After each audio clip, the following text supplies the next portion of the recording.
Hi everyone, and welcome to another episode of Constant Writers. This is a podcast where I, Dave Musson, talk to indie horror authors about them, their work, and their relationship with Stephen King. So across these episodes, I get to introduce you to a great new indie author who might end up being your next favourite author. You'll learn more about them, you'll learn more about their work, and then together, me and my guests will geek out on Stephen King, and we go in depth on one book of choice from my guest before rounding out with the 19-question Stephen King challenge. If you haven't checked out any other episodes, after you're done with this one, do go back through the feed and see what else you can find, because there are some great conversations for you to discover. Now, I'll start with the bad news. The bad news is that this episode is the final episode of this season of Constant Writers.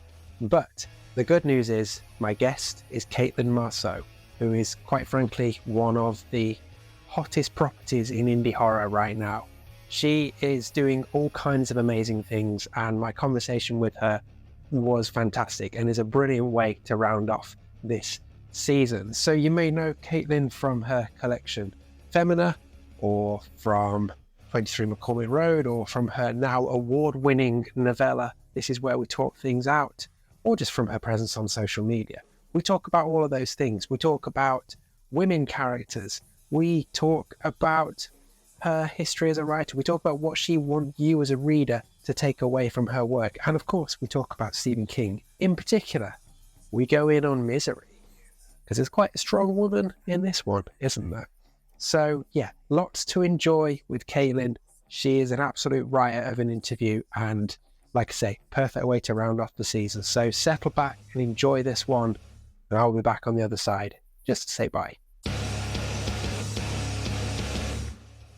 Hailey, welcome to Constant Writers. How are you doing? I'm good. Thank you so much for having me. Oh, well, thank you for giving up your time and coming on the show. It's really great to have you on. You've been on my list for a while, so it's fantastic to finally have this chat. We've obviously we're going to get into Stephen King a bit later on, but I want to start, as I always do in these interviews, by talking about you. So first question I always ask in these interviews, what's your origin story with all things literature? When did you fall in love with writing and with reading as well, I guess?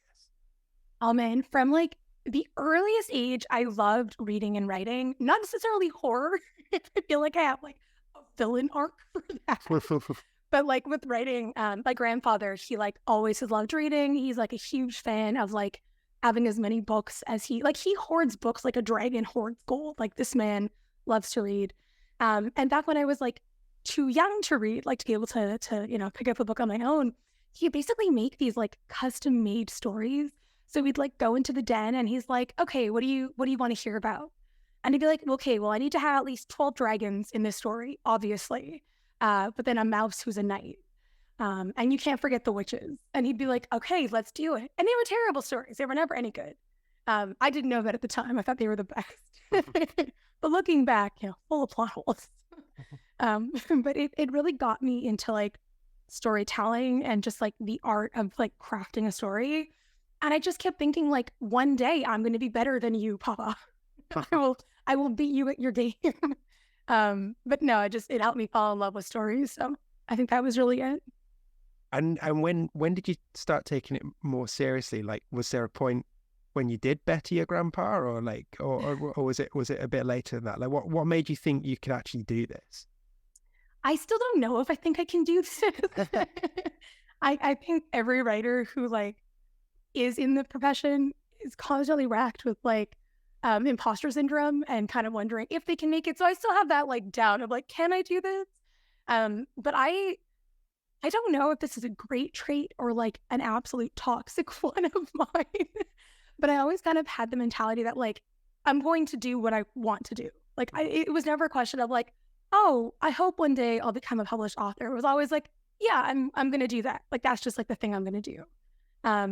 And that's just sort of how I like approach everything in my life. Because I kind of feel like if you tell yourself you can do it, it's already kind of done. If that makes any sense. So that's like, so I didn't have like a specific date, but I just kind of tried my whole life to position myself in a way that would like benefit this, like, I'm an author. I'm, not going to be, I am. So like, I made sure all my classes at school were like creative writing oriented or like English literature oriented. I like I went to Concordia and I went to a creative writing program, and they're like really selective. They only take like 60 kids a year or something. Like it's strangely competitive. And like at the time, it didn't even faze me that they would say no. Like I was like, yeah, I'm gonna get in. And then I got in, and I was like, wow, that was a lucky break. I could have gone very sideways. But yeah, it was just like always something that I told myself I was gonna do. So I'm very lucky that the universe didn't call my bluff. We'll get to your books in a moment, but I was looking through your bibliography in preparation for this, and you've sort of done that quite traditional horror author apprenticeship of having lots of shorter stories ending up in collections and other publications. I was curious to hear what you thought about the importance of doing that apprenticeship, particularly as a horror author. So getting those stories out there and doing the rounds, or at the very least, like just being competent in the shorter story format, because it feels like it's quite an important pillar of the genre. So like, how important was all that to you in terms of I don't know, not just building your brand, but like just realizing that you can do it? Yeah, it was. I don't know if I have like a great answer for this. I wish I had like a better one than like it was a university assignment. But like it kind of did sort of just snowball that way, where I always told myself like, oh, I'm gonna be a novelist. Like I'm not really gonna waste my time like with short stories. And I like had a really almost like elitist view of it. I feel like for like this is one of the things that I found was really interesting about going through university for creative writing, like just like from a personal standpoint, is that there's a lot of emphasis placed on like being a novelist. And like that is like the one true like way to be an author. So like for a lot of university, it was a lot of professors kind of like downplaying the short story as kind of like, this is like a doodle before you write anything like real, you know? And I really hated that, because like some of like my favorite books were short story collections. And like the more I started to unpack that, the more I sort of felt that it really was this kind of elitist attitude about writing. And I think a lot of the time it's one of the ways that like not everyone, but a lot of the professors that I dealt with were able to almost look down at newer writers. Like, oh, you're only writing short stories? Like, you're not a real author. You need to be in university and write a novel to be a real author, you know, which is like absolute garbage. So I just sort of wanted to push back against that kind of elitism and really focus on honing a good short story. Because I just like personally feel that if you're able to craft a really like well-constructed short story in like a really wild world, or like with a weird premise, that like it won't necessarily help you in writing novels, but it's a really great way for you to test like your world building skills, your character building skills on a budget, right? Like if you have 5,000 words and you're writing like a space story where words are currency, right? Like you've got to really like spend those words economically and like do your best to build a competent story. So for me, it was really just about kind of proving myself and sort of pushing back against like what I considered to be sort of like academic elitism in terms of short story writing. And then as I got more into horror and the horror community, I was like, this is an amazing way to get to sample so many authors that realistically, I'll never be able to read all of their books from, you know? Like I could be reading every day for the rest of my life and still not read so many authors I want to read. So just like, I don't know, I feel like my appreciation of short stories really grew from there.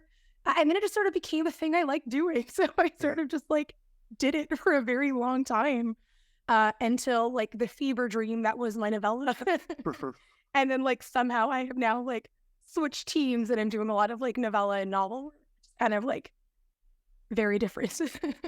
Yeah, So, but I mean, I found short stories to be such a good grounding, just in terms of like, you know, like when you're learning a language and they say that like the key to it is just doing it every day and doing little bits. And like, you know, I'm shameless plug for myself, but like I've just put out a couple of mini collections of like microfiction, so like short horror short stories that are all sort of, I don't know, 750 words or less.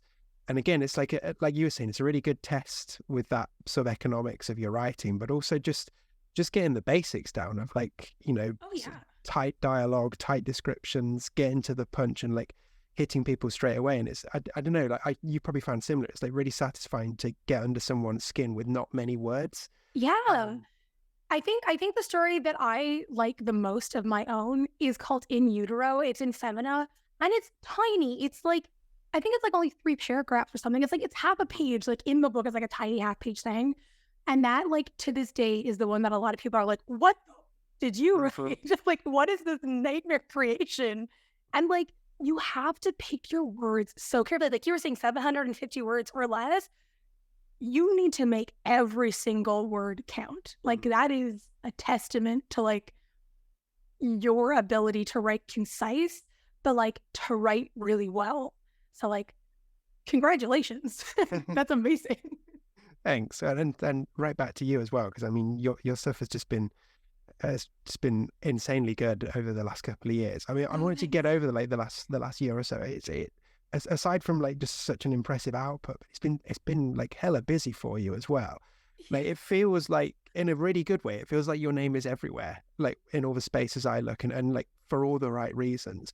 So I wanted to pick out some of these like standout releases for you and just, I don't know, just get you talking a bit about the story behind them. So let's start off with, like, let's take Pampley's set. This is where we talk things out on 23 McCormick Road. Like, give me a sort of, give the people listening and watching like bits of sort of elevator pitches behind those, and a bit of a glimpse into the inspiration behind them. Oh, geez. Okay. I don't know if this is really great, an elevator pitch, but Palimpsest is like the place to go if you want to read my earlier stuff that's out of print. Okay. I really want to see what she was doing like 7 years ago. That's this book. It's like a really nice retrospective. It has some of my favorite pieces. And it's probably one of the few places you can find me writing like male protagonists. I don't know why I've just sort of stopped writing them. Everything is like female forward now. So that's like one of the few glimpses. 23 McCormick Road was a bit of like, I really wanted to do like a fun haunted house one. But like with an oddly happy ending to it. Cause like there's a lot of like haunted house stories where like things are terrible all the time and they never get better. And I actually just finished writing This Is Where We Talk Things Out when I started McCormick. So I was like, let's make it happy. Let's like give it a positive little end. So it's like, it's good for people who like horror without like the horrific ending. And then This Is Where We Talk Things Out. I always kind of joke it was like my fugue state novella where like over like a week I was like, I need to write the story right now or I'll like never do it. And I like hammered it out, and it's kind of a love letter to misery. So like just sort of ties in perfectly with today. Yeah, definitely. And then what about, so I've got one just to show on screen here. So I mean, it doesn't show it great because of my Kindle, but we've got Femina and A Blackness Absolute. What about those two? What's the story behind those? Oh, Femina is kind of, so this could be a longer story, but I'll try to like keep it short. Go as long as you need. Was just so in university, just my love of academics apparently. One of the things that I was told in the creative writing program, and not by like, I had some professors who were fantastic and some who were just like, I mean, I'm sorry for like swearing, but absolute dog shit. And some of these worst professors were like, nobody wants to read stories about women. Like, unless you're writing romance or chick lit, like, we don't really care. It's not like a big deal. If you're going to publish, don't use your name. Use like C. Marceau, or like come up with like a male pseudonym, because like women just don't write horror and it's not perceived as well. And it was a lot of like really awful suggestions like that. Like, it's one of the reasons why I wrote a lot of male protagonists at first, because I was like, well, if I'm not going to read stories about women, then like I'll write these stories with a female protagonist and then just like swap the name at the end. Like, and that's basically all I did, because I was like terrified of like not being read because I happen to have like, a woman as the lead. And then just like the further I got into my career, the more I was like, this is so bullshit. Like, I am not doing this. So like Femina is kind of a callback to that, where it's like everything is about like women. It's horror about being a woman. It's a horror about like gender roles and misogyny. And that was kind of like sort of a callback to all of the nonsense women are told in writing, and also all of the nonsense that like women and femmes deal with on a daily basis, like absolute garbage. And then A Blackness Absolute was kind of my last collection, but the first one I put together in like a weird way. I hadn't necessarily been familiar with the idea that you publish like previously published stories as a collection. In my brain, I was like, I need to write all of these stories for my collection. And then I did kind of center on this like theme of like Canadiana and like the Canadian experience. Unintentionally, like I didn't realize until I had like amassed these stories. I was like, oh, this actually works out pretty perfectly. And it was the first collection I had written and put together, and then the last one out the door. So it's kind of like an interesting sort of, yeah. Oh, cool. Yeah. And you mentioned on Femina there, obviously it's a strong look on women and all of that kind of stuff. And I wanted to touch specifically on women in horror with you. I mean, I'm sure we'll mention it again when we get to your King book choice, which is Misery. Yeah. But the indie horror space in particular, it feels like, you know, this is a space where, particularly for women authors who identify as women, you're one of the leading lights, and probably even if you don't realize it, you're probably inspiring many others at the moment. This success you're having. Thanks. No, it really, but it really feels like this is a space where authors who identify as female can really thrive, at least to my eyes. But I'm obviously a straight white male looking in from the outside. Do you get the sense of that? Is this a good scene for women? Yes, and like it's kind of a weird scenario or community to be in, because like I think overall it's fantastic. Like there were so many wonderful women authors in this space who like continuously push for women in horror on like a daily basis. They've been doing it for ages, and they will continue doing it, I suspect, for ages. We had like, I think it's kind of slowing down a bit now. Like we're sort of trying to like phase into something else. But there was like Women in Horror Month. I think it's still around. There was like an organization that did it, but I think they changed. I don't think they're doing it anymore. But there's like a whole month dedicated to women in horror. We constantly have like women-only anthologies, right? To like talk about the female experience, and what it's like to be a woman in a world. But at the same time, and I think this kind of goes for every space, there are of course bad actors in it. And I think especially in the indie community where everyone is so close and everyone's kind of helping everyone out and trying to like be as much a part of the community as they can be, when there are bad actors who are in that space, I feel like sometimes it cuts a lot deeper than like if it had been in more traditional publishing. And like I could be totally wrong. That maybe that's just like because I'm more in the indie scene, but it just feels that like because we're all so tight knit, when there is that one person who like is victimizing women or who is taking advantage of like their authority to try to like leverage that versus like women in the community, it can be a lot more intimidating, a lot more isolating, because you're worried like, well, what if I say something and they happen to be friends with everyone else in the indie scene, you know? So like, I think it is a great space for women to be. I think it's fantastic that women are connecting with other women, and like we're trying to make this place a lot safer, and we really have each other's backs. Like, I don't think you see that as much in like trad publishing as you do specifically in indie. But I do think we can always make it safer and better. And we need to. It's like we have an obligation to each other to do that. So yeah, and I guess on a slightly more positive note, like you mentioned some of the other women authors out there. Like if I asked you for some recommendations off the top of your head, if your favorites particularly in the indie horror scene, who would you throw out? So right now, Laura Keating is like my absolute favorite. Agony's Lodestone. What is this book? It's so good. I had the absolute like fortune of being able to blurb it ahead of its release. And the book just like knocked my socks off. Like Laura is an unbelievably talented author that like just everyone read her. Like just read her stuff. When you go to pick mine up, pause, pick hers up first, and then come back to it. Like she deserves so much more recognition.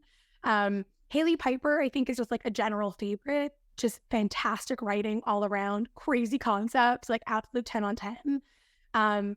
Jessica McHugh, amazing poetry. Like her blackout poetry collections are always like breathtaking and like poignant.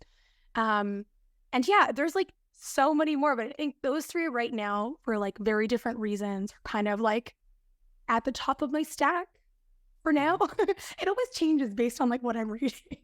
Yeah. Yeah, no, cool. There's some great suggestions there. And I should have said earlier, like all of the titles and things that we talk about in this, I'll make sure they're all linked in the description so people can check them out as well.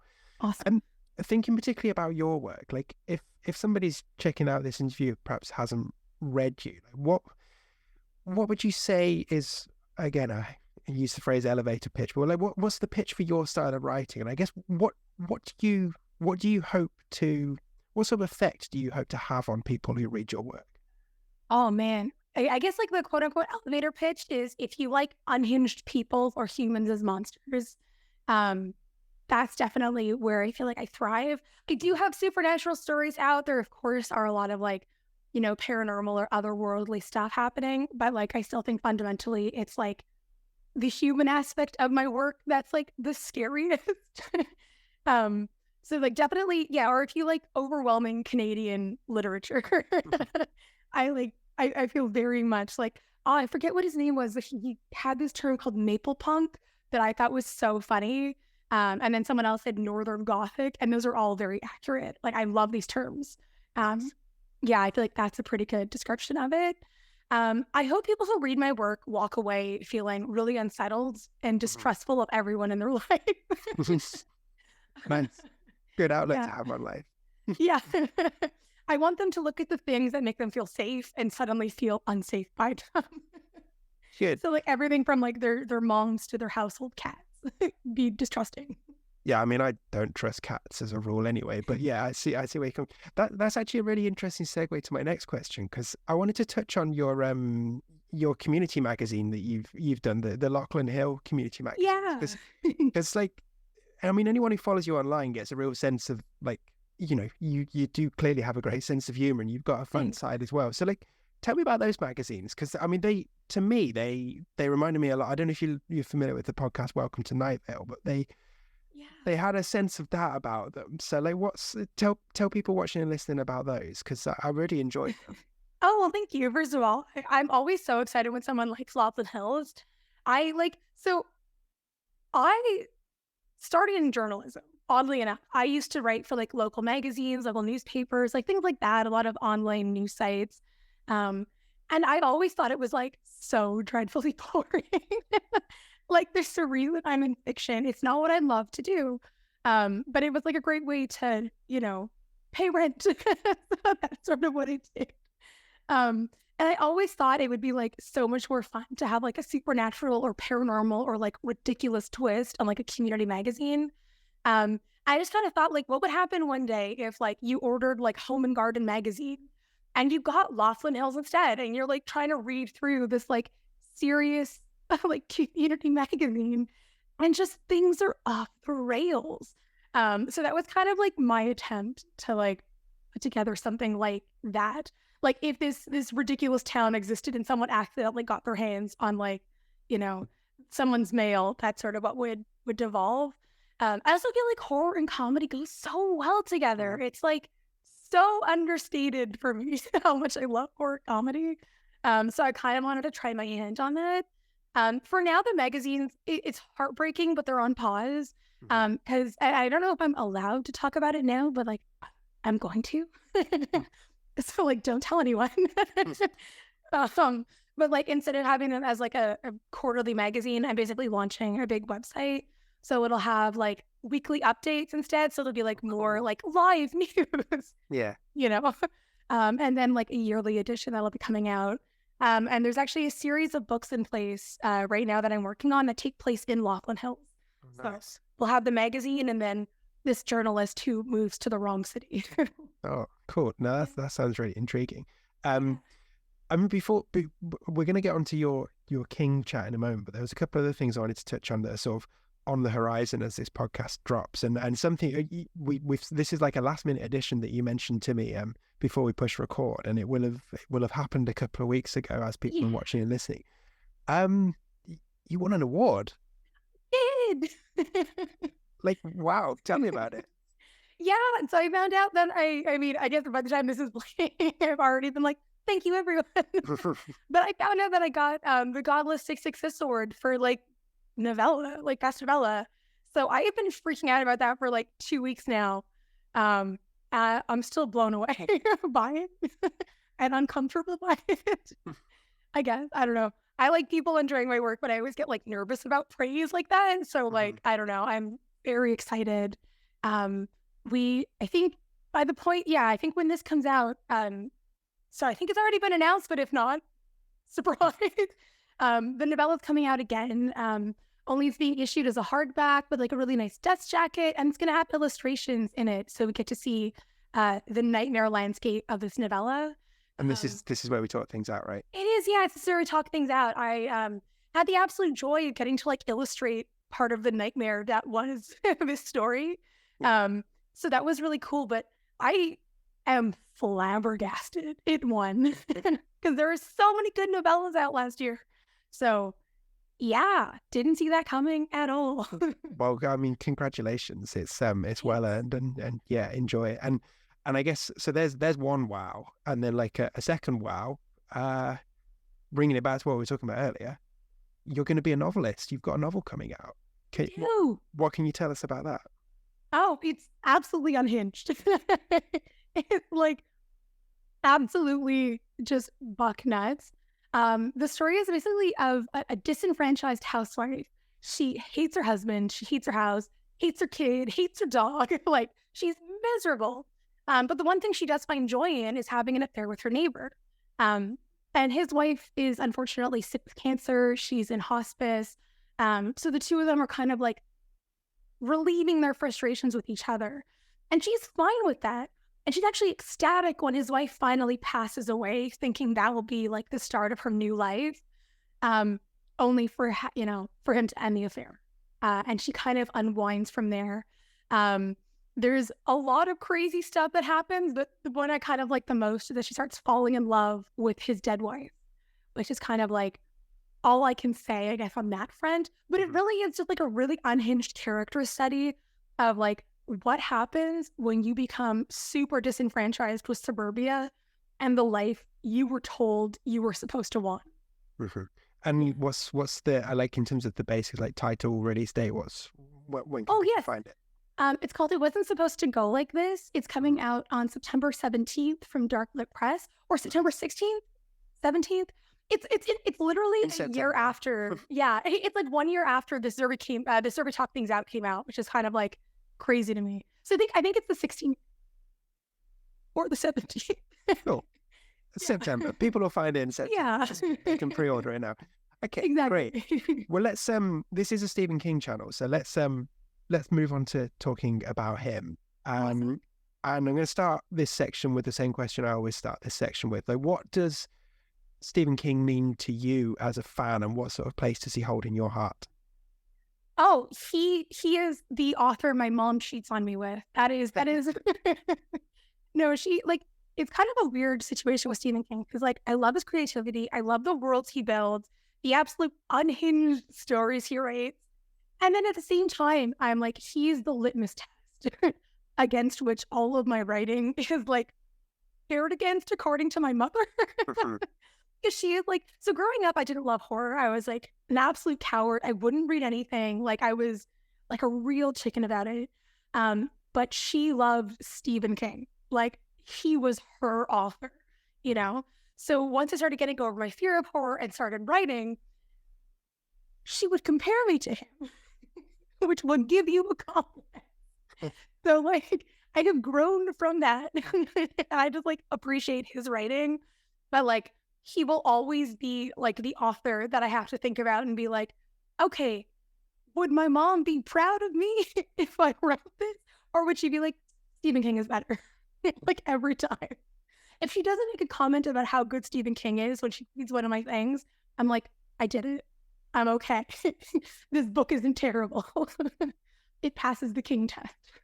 And so with that in mind, like, I always ask my guests like what sort of impact King has had on their own writing, if any. Do you feel he has had any impact on yours at all? I don't, and I do in a weird way. So like, I don't think in terms of like what I write or like the way I write, I don't feel like he has like impacted that specifically. Because like one of the things, again, I feel like I have a lot of hangups about academia. But like one of the things I set out to do is like be very clear about my voice when I write, to sound like myself. because I didn't want to sound like anyone else, especially when like we were told to sound like, specifically like male writers. Like that just bothered me. So I didn't want to sound like him. I didn't want to like have his influence on my work. But at the same time, like he's such a massive author in horror. Like there's no way around it. Everywhere you look, people are Stephen King fans, and like for good reason. So like I feel like there's like a quality about his writing that I want to always make sure my writing has in its own way. Specifically just like having great characters, having realistic characters, having characters who are like absolutely batshit crazy at all times of the day. So I guess in that sense, like it's more like less of an influence and more like he's raised the bar for these things. And I just really want to make sure that like every time I write something, I clear it, which doesn't always happen. And have you like since getting into horror and stuff, have you sort of caught up on the King reading that your mum will have done? Like, have you gone through his works? Have you still got quite a few to do? Like, where are you at? Yeah, I feel like I've read like the key ones, so like It, Carrie, Misery, Pet Sematary, Salem's Lot. But like some of the more obscure ones or the ones that don't necessarily fall into horror, I definitely haven't. Like I haven't read any, it was not obscure, but I haven't read any of like The Stand or oh gosh, there's like a whole series. Is that part of The Stand? I want to say. You're thinking of The Dark Tower, aren't you? That's the one, yeah. Yeah. Yeah. Haven't read that. Haven't read The Stand. I didn't read The Green Mile. So like somewhere someone is screaming at me to pick up these books. And I will probably one day. Yeah. Like you said earlier, there's never enough time to do all the reading you want to do, is there? Well, one book you have read is Misery. We've already mentioned that's your book of choice, and we'll get into that in a moment. But I always like to ask at this point, like, were there any honorable mentions, or were there any other books that you considered for this? Oh, Carrie, 100%. I loved Carrie. It's just such a fever dream, and it's just this weird dynamic of like you feel horrible pity for her, like you feel bad for her and her circumstance, like. The mom as well, like as horrible as she is and as terrible as she is, like the trauma she's been through and like the way she sees the world currently is just like really upsetting, and you can't help but like have that like I hate her but like feel bad for her kind of scenario. So like that was definitely a contender. Pet Sematary was another one that like I always have loved because it's just like it's so brutal.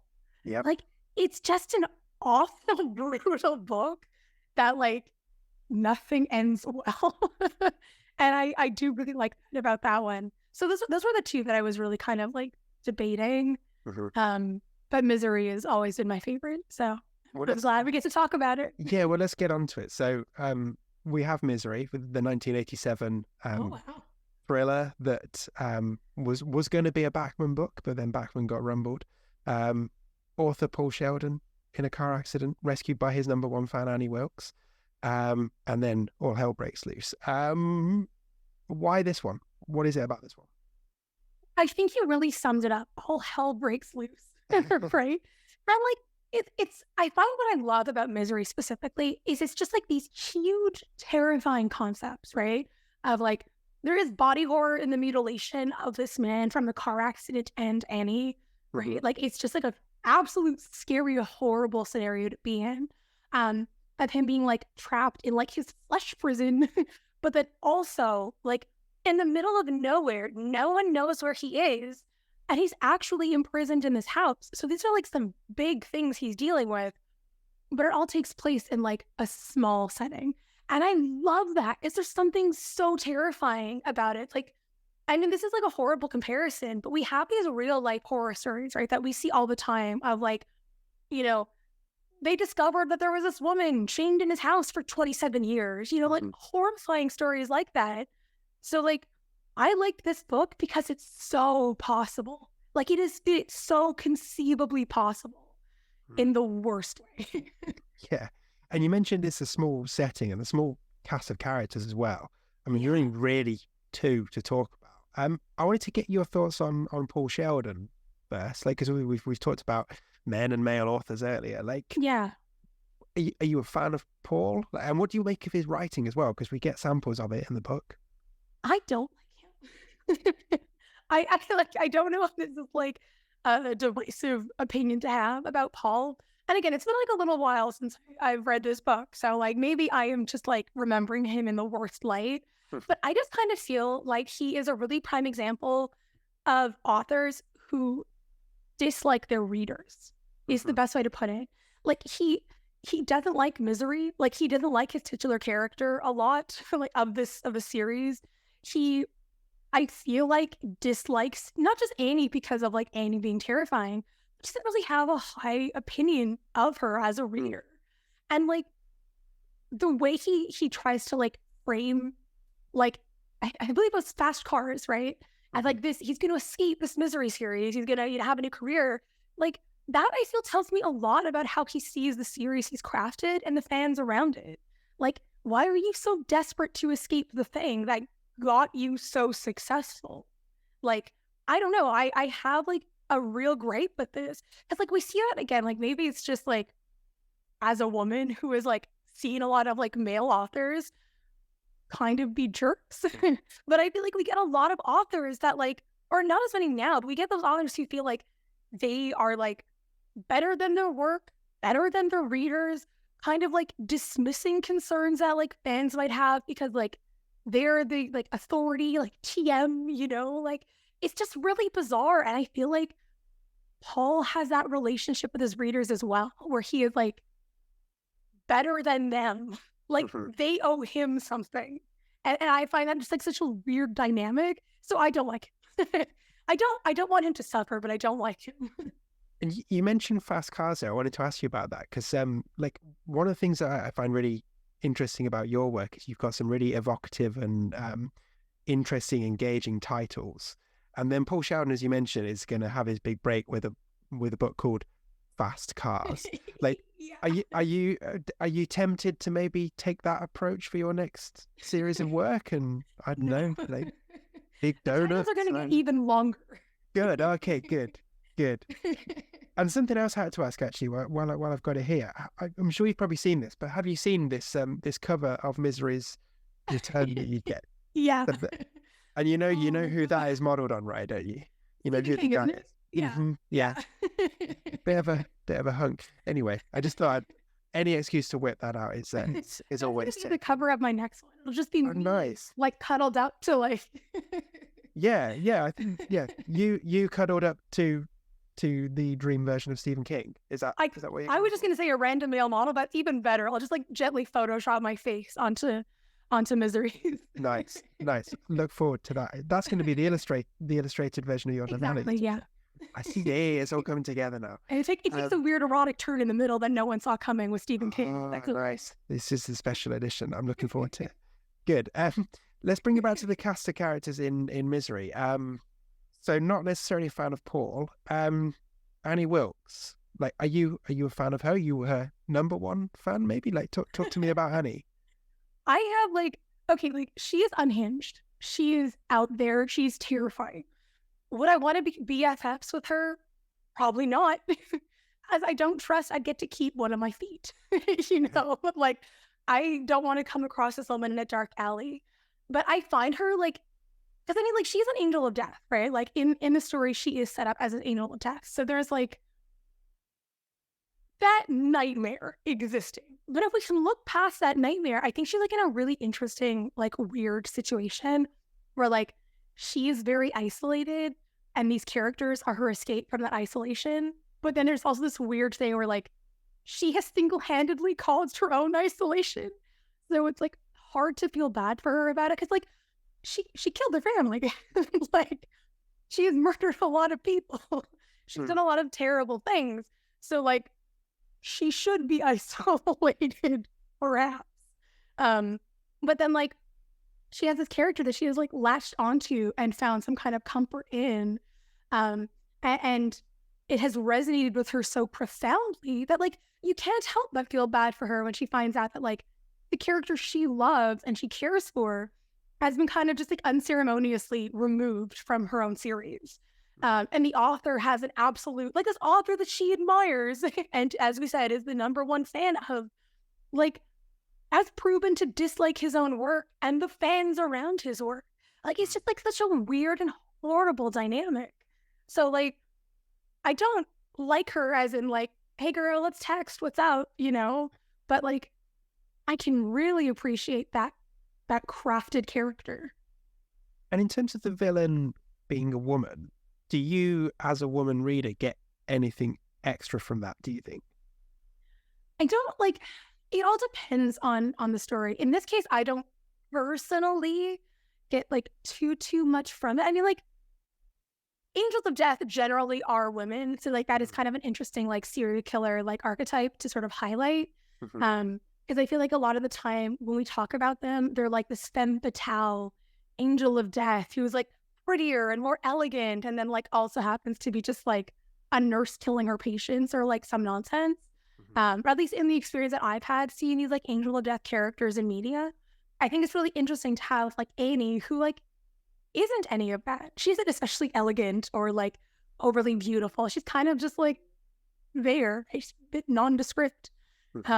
So I find that like an interesting sort of like characterization of her as like this woman is very average, very isolated, and is doing something to kind of feel more than that. I think there is admittedly an interesting dynamic between this like woman who is like clinging to these characters, living vicariously through misery, is like obsessed with this book, and then finds out that like this male author of the series like has no respect for the work he's created or the people who consume it. And like, I do kind of feel like that dynamic does exist currently, like between some authors and the readers. So like, it is kind of nice to see how that sort of like power dynamic is played out between like a male author and like a female reader. That like, I feel like a lot of like women readers are generally overlooked. And the more I'm talking about this, the more I'm like, yeah, I do get something out of her being a woman, I think.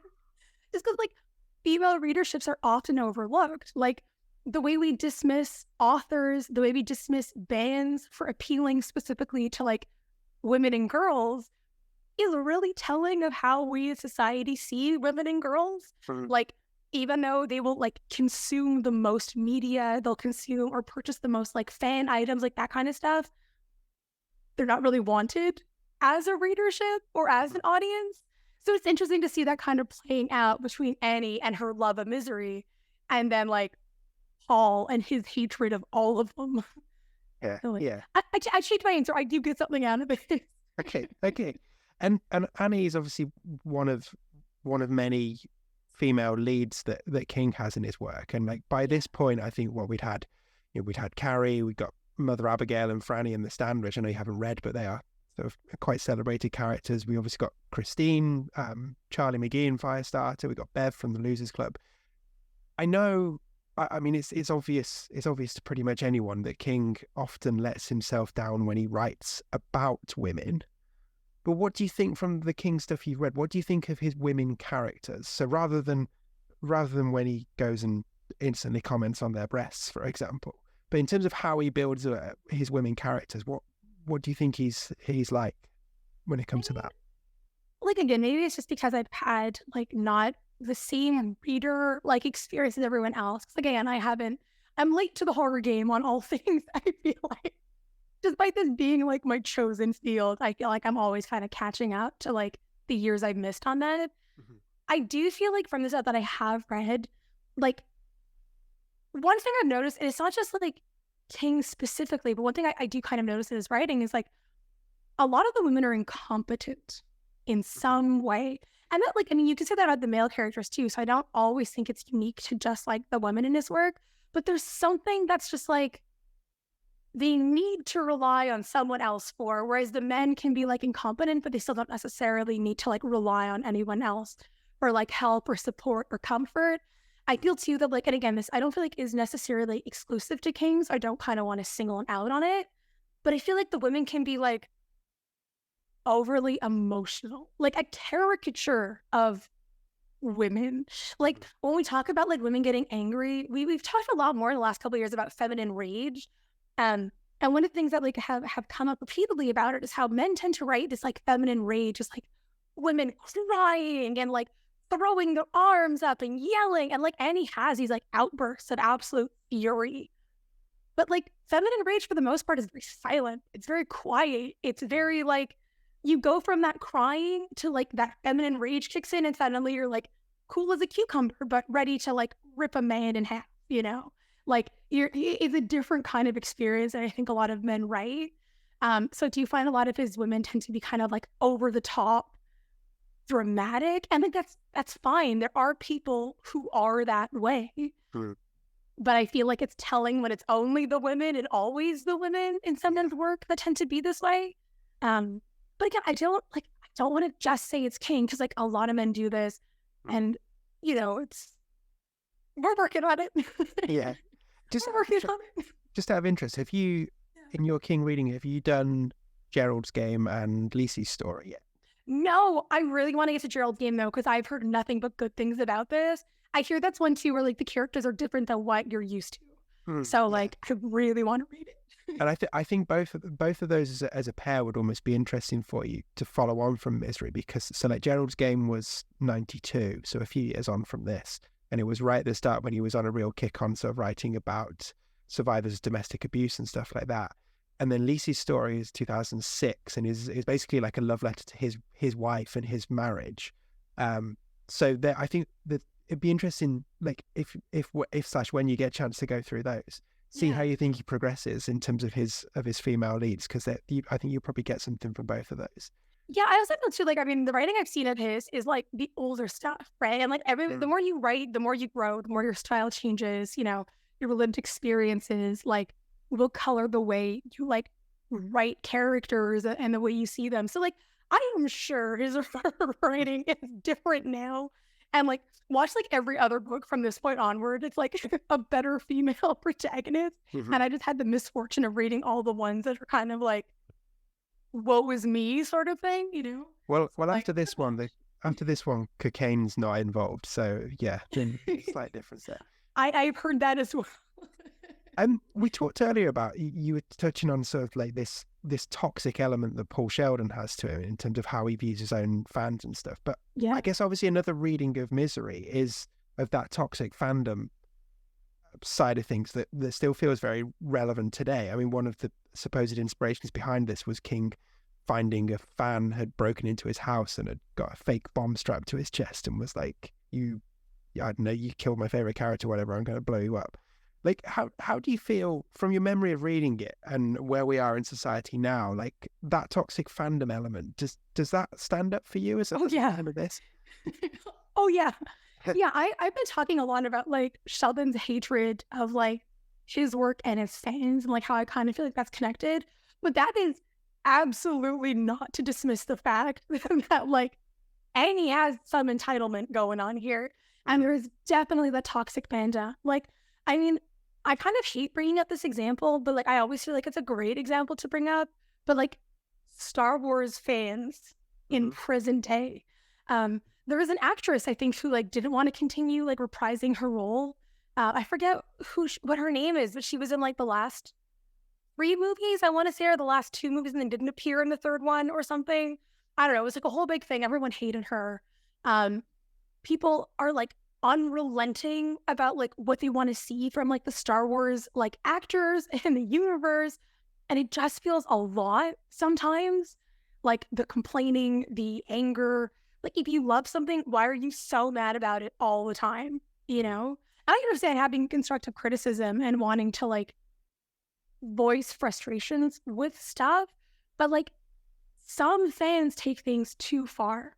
Like if you're sending like death threats to a director or an actress, like we've crossed so many lines at this point, you know? So like, yeah, I definitely think there's like a lot to be said about current day toxic fan culture. I mean, we see it, I mean, we even see it too when we have like men who are gatekeeping fandoms from women, right? Like that's like a huge one of like, you know, how dare we have more inclusive representation in this piece of media that's been around for 50 years? I only want white men. Like it's just like, it's mind-boggling. Yeah, but yes, I think it very much holds up. So in terms of Misery, just in general, like, do you have a particular standout favorite scene that springs to mind? Oh, geez. I don't know if it's a favorite. because they're both dreadful moments. But like when she just kind of comes in and takes that foot away from him, it is like the most terrifying. Like, you know what's happening, you know what's about to transpire, but you are like absolutely stuck experiencing it with him. And I felt like that was just like absolutely brutal. But I also really liked her like visceral reaction to finding like the new book he'd written, he was like going to set on fire. And like her just like absolute just harrowed reaction to that was also, it was oddly heartbreaking. I will say, like, there's fury and heartbreak in that. So like, yeah, which are like the big key moments, I know. No, that's fine. And I was curious if you happen to find yourself basically in Paul's situation and you were trapped by Annie, like, I was going to ask, like, what would your tactics be for escape? But like, what do you think you do? Would you try and escape? Would you just lie there and take it? We did a cabin. I'm not so resourceful. I'm not very good at lying, so I feel like any kind of like attempt to like lie or placate her would just like not happen. Like, I'd be see through. And I am just like, yeah, I don't think I'd be so tough. Like, you take my leg, you win. Like, I'm out. Like, I'm done. Yeah, fair enough. And I accept it, I guess. Set myself on fire instead of the manuscript, maybe, for sort of like the quick way out, I guess. Yeah, fair enough. Yeah, So before we wrap up Misery, obviously it spawned a very famous, very popular adaptation in 1990, the Rob Reiner one with James Caan and Kathy Bates. Like, are you a fan of that as a movie? Yeah. I love it. Yeah. They make Sheldon more likable in that, I will argue. Yeah. Personally speaking, he doesn't seem to have as much contempt as like the novelization. Yeah. And out of curiosity, were you aware there's been a stage show version of it as well with Bruce Willis as Paul Sheldon? This new news will haunt me. I like need to find. My dad is the biggest Bruce Willis fan ever. Like, he loved like 80s Bruce Willis. Like, we got him for his birthday just passed. And for his birthday, my partner got him the record of like Bruce Willis's like singing career. Wow. Like the one album he had. So knowing there's like a Misery with Bruce Willis in the world. Yeah, I really hope there is a recording somewhere, because oh my god! And you were saying, as you were saying earlier, it's such a small setting, it's such a claustrophobic thing. Like, it's such a natural fit for a stage production as well. And I'd love to see him do that. But yeah, I just thought I'd throw it out there in case you weren't aware. So before we finish on Misery then, and we sort of get on to wrapping this up, just the same sort of question I'm asking everyone at this point. If there was somebody watching or listening who hasn't checked out Misery yet, like, what 3 words would you describe to sell it to them? Oh, claustrophobic, intense, I don't want to, unhinged. I'll just leave it at unhinged. Yeah. Good. Yeah. Yeah. Nice. Yeah. I mean, it sounds a lot like some of your work, really, but that's no bad thing at all. But no, good. Well, Caitlin, this has been a lot of fun, and we are almost done, but we've got one more thing to do. And you know how some podcasts, it's like there's a fun feature at the end, and it's like, hey, are you up for doing this, all of this kind of stuff? That's not the case here. We're doing it. It's the 19 question King challenge. I just wanted to check that you're ready to do it.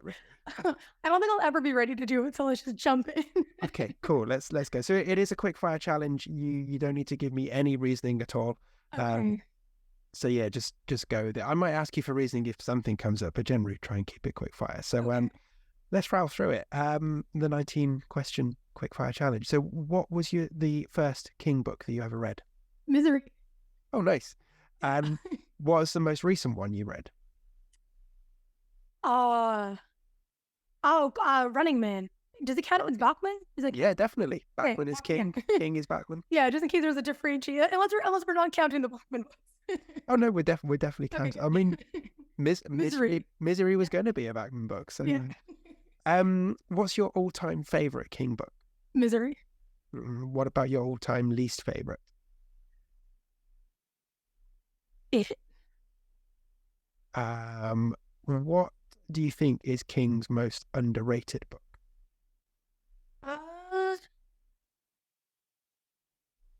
I don't think I have one for this. Maybe Misery. It's the best book ever. I'll die on the hill. Fair enough. Thinking about cover art of Stephen King books, what's your favorite cover art for a King book? Pet Sematary.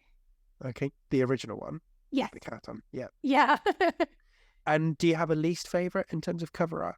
Running Man. That stupid ball. I hate it. Fair enough. I get a sense I might know your answer to this, but what's the one King book you could recommend to anyone? Oddly enough, Carrie. Oh, okay. Misery, but Carrie is messed up. Yeah. Okay. In terms of adaptations, so movies, miniseries, all of those kind of things, what's your favorite King adaptation? Controversial, but The Shining. Okay. And what about your least? I take it the Kubrick Shining and not the 97 miniseries there. Correct. Yeah. Okay. And what's your least favorite adaptation? Pet Sematary, but like the newest one. Okay. I was going to say we were going to fall out there, but that's fine. Okay, so this next question, I'm going to give you the opportunity. Or The Mist. Sorry, or The Mist, Okay. the show. The more I'm thinking about it, the more I'm like, I hated that one. Yeah. No, both perfectly valid choices. With the clarifications, obviously, because again, The Mist, the movie, is pretty darn good. Okay, so this one, I'm going to give you the chance to have a King character make a cameo in your own writing. Who are you going to pick? Annie. Okay. Scary as hell. Yeah, definitely. This is a question that often people have struggled to answer, but I'll continue to ask it because it's in my list. Which King book or story would you say is most similar to your style of writing? Misery. Okay. Yeah. And for this next one, I want you to give me one King book for each of these. So I want one King book that you keep forever. So you read it, you reread it until it's falling apart and you love and it's on your shelf always. One that you read only once, so it stays on your shelf and you maybe pull it out and look at it occasionally, but you never go back to it. And one King book that you just delete from existence. Okay, Misery's the first one. Mm-hmm. I'm going to say Salem's Lot will be the second one. Mm-hmm. I'm so sorry. Christine is the last one. Okay. Interesting. Sorry. No, that's fine. It's always good to hear people's choices. And the last 5 questions are just a straight either or. So we'll start off. Are you more about the book or the movie? In general? Mm-hmm. Well, for King. Book. The Stand or It? It. I have to. It's the only one. You've not read The Stand, yeah. That's fine. Would you rather take a holiday in Derry, which is the setting for It, or would you rather have a night at the Overlook? Overlook every day. Overlook. Okay. Are you more into his short stories or full novels? Novels. And lastly, the final question of the challenge: would you rather go for walkies with Cujo or have a weekend away with Annie Wilkes?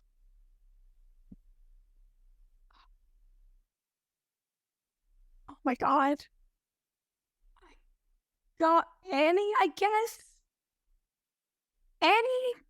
Oh God, I guess Annie. I might live. Cujo, I'm dead. Yeah. No, it's a tough choice. It's tough. That's the worst choice. I hated both of those.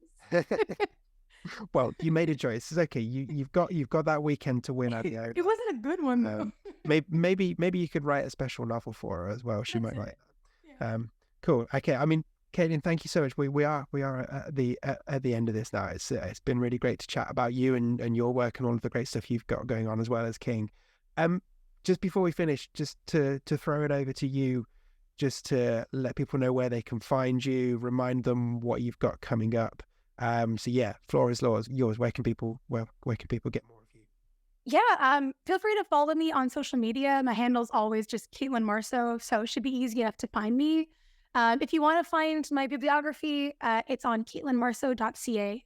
Also a great snapshot of a website that hasn't been updated in like 10 years, so that is the place to go. Otherwise, you can find my books pretty much everywhere they're sold. I have my debut novel, It Wasn't Supposed to Go Like This, coming out in September. I have my second novella coming out this summer called I'm Having Regrets. And if you're like, I don't want to read either of those, that's okay, because I have a horror adaptation of A Midsummer Night's Dream coming out in December called But a Dream. The great stuff continues. Cailin, thank you so much for your time. Really appreciate it. It's great to chat to you. And thank you so much for having me. Oh, it's been a pleasure, and I'm just looking forward to seeing what continues to come next, because like it's been a wild ride for you so far, and it only looks like it's going to keep going. So so thank you so much, and take care. You too. Told you that was a good way to round off the season. Huge thanks to Caitlin for all of her time and her energy, and congratulations on the awards, the novels, and all of the stuff that she's announced since we recorded this chat that we didn't even get to talk about in that interview. If you need a catch up, just go and find her on social media and you can see what she's been up to.